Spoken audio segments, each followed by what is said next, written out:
শোনো, আমি মোটেও আবেগে ভাসছি না, আমি তোমাকে ভালোবাসি, এটাই হলো বড় ব্যাপার। এই নাও সিঁদুর, আমার কপালে পরিয়ে দাও। কিন্তু তোমার বাবা যদি মেনে না নেয়? আমি জানি অনিত, এই বিয়েটা আমার বাবা মা মানবে না, তাই আমার মা বাবার সাথে সব সম্পর্ক শেষ করে দিয়ে চলে এসেছি। আরে কি হলো, কি ভাবছো? কখন থেকে ডাকছি? ও ডাকছিলে? বলছি তোমাকে একটা কথা বলবো। হ্যাঁ বলো না। শপিং মলে একটা কাজ পেয়েছি, মাসে 15,000 টাকা করে দেবে, ভাবছি কাজটা করব। তোমার কি মাথাটা খারাপ হয়েছে? আমি থাকতে তুমি কেন কাজ করবে? আরে বাবা, তুমি আমার জন্য এই ঘরটা ভাড়ায় নিয়েছো, মাস গেলে প্রচুর খরচা, তুমি একা চালাবে কি করে? আমি কি করে চালাবো সেই নিয়ে তোমাকে মাথা ঘামাতে হবে না। নাকি 15,000 টাকা মাসে ইনকাম করি বলে তোমার পোষাচ্ছে না? তুমি অনেক বড় লোকের মেয়ে, আমি হলাম গরিব মানুষ। চুপ করো তো, শুধু গরিব গরিব আর গরিব। তোমরা নিজেদেরকে না ইচ্ছে করে গরিব করে রেখেছো। গরিব হয়ে জন্মানোটা অপরাধ না, গরিব হয়ে বেঁচে থাকাটাই অপরাধ। আচ্ছা বাবা ঠিক আছে, রাগ করো না, তুমি কাজটা করো।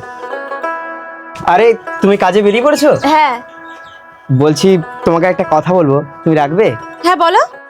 কাল আমার না জন্মদিন, তুমি কালকের একটা দিনের জন্য কাজটা ছুটি করতে পারবে? আরে কি বলছো গো, কাল তোমার জন্মদিন আর আমি ছুটি করব না? শুধু বলো তুমি কোন ফ্লেভারের কেক খেতে চাও। আরে বাবা তোমার যেটা খুশি তুমি সেটাই এনো। যাও এখন সাবধানে অফিসে যাও।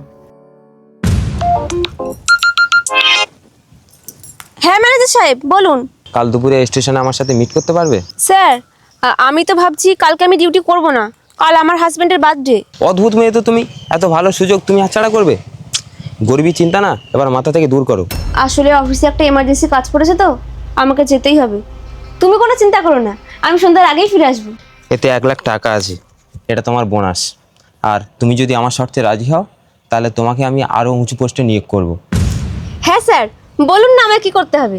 বলছি তুমি এত সুন্দরী, এত মডার্ন আর এত শিক্ষিত, তুমি কেন ওই গরিব ভিখিরিটার কাছে পড়ে আছো? তার থেকে বরং আমার সাথে চলো, আমি তোমাকে অনেক সুখে রাখবো। ঠিকই তো, ওই গরিবের কাছে পড়ে থাকে আমার কোনো চাহিদাই মিটছে না।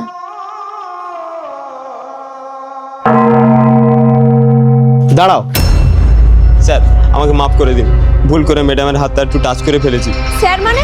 ও তোমার স্যার কি করে হলো? ম্যাডাম আপনার হাজব্যান্ড আমাদের company CEO mister Anit Mondal private limited, স্যারই আমাকে এই নাটকটা করতে বলেছিলেন।